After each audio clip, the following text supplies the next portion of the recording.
शिवाजी नगर में 15 फरवरी को होगा वैदिक यज्ञोपवीत व सामूहिक विवाह का आयोजन।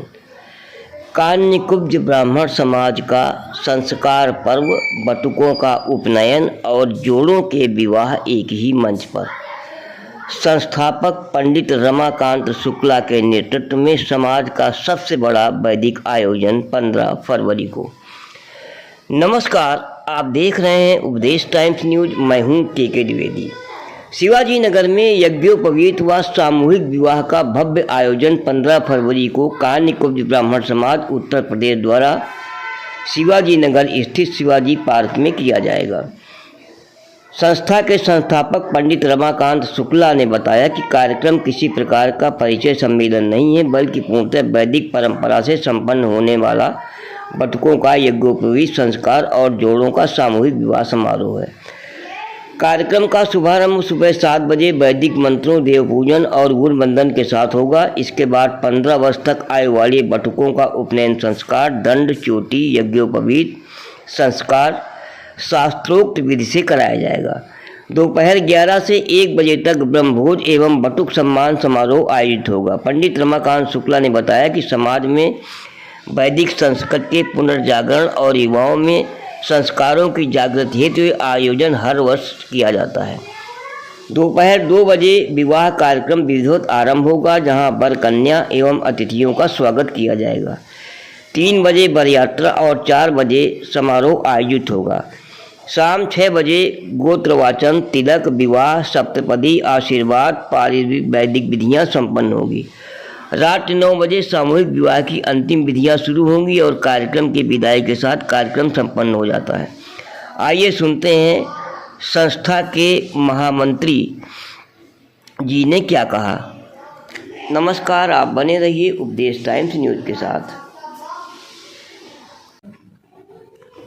अपना पूरा परिचय देते बताइए। मैं संस्था का महामंत्री यज्ञकांत शुक्ल, कानकुब्ज ब्राह्मण समाज उत्तर प्रदेश संस्था जो हमारी है, विगत 31 वर्षों से सामूहिक यज्ञोपवीत और विवाह संस्कार का आयोजन करती आ रही है।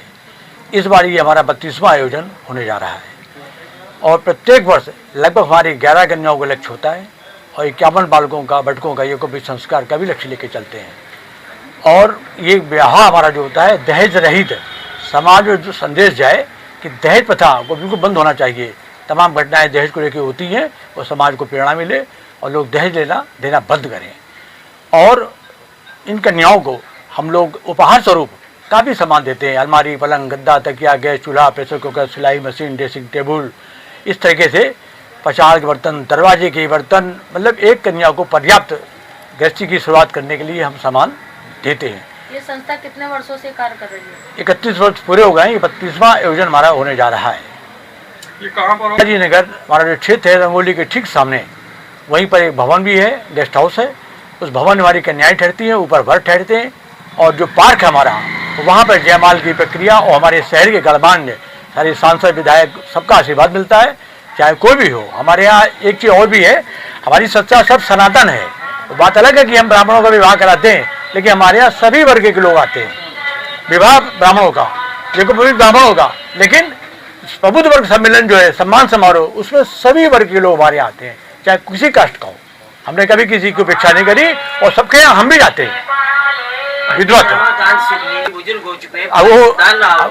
अब उन्होंने मुझे सौंपा, पिताजी का आशीर्वाद है, बुजुर्गों का आशीर्वाद है, आप सबका आशीर्वाद हो तो चला रहे हैं। बड़ी मेहनत करनी पड़ती है। क्या देना चाहेंगे समाज के लिए? समाज को संदेश हमारा यही है, एक तो दहेज प्रथा को बंद करें बिल्कुल भी, और कन्याओं से और वर से हमारा यह अनुरोध है कि जो भ्रूण हत्या है उस पर भी प्रतिबंध लगाएं। क्योंकि हम देख रहे हैं कि जब हमारे यहाँ वर कन्या का चयन होता है तो ये सामूहिक यज्ञोपवीत विवाह संस्कार की जो फाइल है हमारी, सामूहिक विवाह वाले बहुत आवेदन है, कन्याओं का आवेदन एक भी नहीं है। इसका मतलब है कन्याओं का अभाव हो गया है। तो ये चीज़ें बंद हो और आपस में जो उत्पीड़न होता है दहेज को लेकर के वो बंद हो, और संस्कार समय से बालकों का यज्ञोपवीत संस्कार हो 15 वर्ष की आयु के पहले, वो ज़्यादा उचित होता है। वही साकार भी होता है जीवन में। बाद में किया उसका कोई महत्व नहीं होता। एक पिताजी ने उसका दिया है और आप पढ़िएगा आप लोग, उसने दिया हुआ कि 15 वर्ष की आयु के पहले क्या उसका उपयोग है। मेरा बद्री प्रसाद दीक्षित, यहाँ उपाध्यक्ष इन्होंने बना रखा है। और मेरा कहने का मतलब ये है कि देखिए, इसका मेन उद्देश्य ये है कि जैसे गरीब आदमी हैं, अपनी बेटी की शादी नहीं कर पा रहे हैं, लड़के वाले उनकी शादी नहीं हो रही है, तो उनके जोड़ा चयनित होते हैं और चयन होने के बाद में फिर यहाँ रजिस्ट्रेशन होता है। तो उसमें मेन ये है कि किसी गरीब की कन्या पैसे के अभाव में वो शादी टाइम से हो जाए। दूसरी बात, इसमें जितना अब यज्ञकांत जी कह चुके हैं कि जितना भी जैसे हम लोग अपने यहाँ करते हैं, जो समृद्ध लोग शादी करते हैं उसी तरह शादियाँ होती हैं। पूरा सामान दिया जाता है, यहाँ तक बायना तक दिया जाता है। जैसे बारात आती है, उनका स्वागत होता है, चढ़ाई होती है, जयमाला होती है, फिर भौंरी पड़ती हैं, मतलब पूरी जैसे आम जनता की शादी होती है उस तरह से ये सब होता है यहाँ। और ज़्यादा से ज़्यादा लोग आते भी हैं और उनकी खाने पीने की सब जो आते हैं उनकी भी व्यवस्था होती है। तो ये है कि किसी को कोई दिक्कत न हो, गरीब ये न सोच पाए कि भाई मेरी लड़की की शादी बगैर पैसे की नहीं हो रही है। तो इसलिए इसका मेन उद्देश्य ये है। दूसरी बात, अब ये 32 में ही है तो इन्हीं लोगों ने उसकी आधारशिला रखी और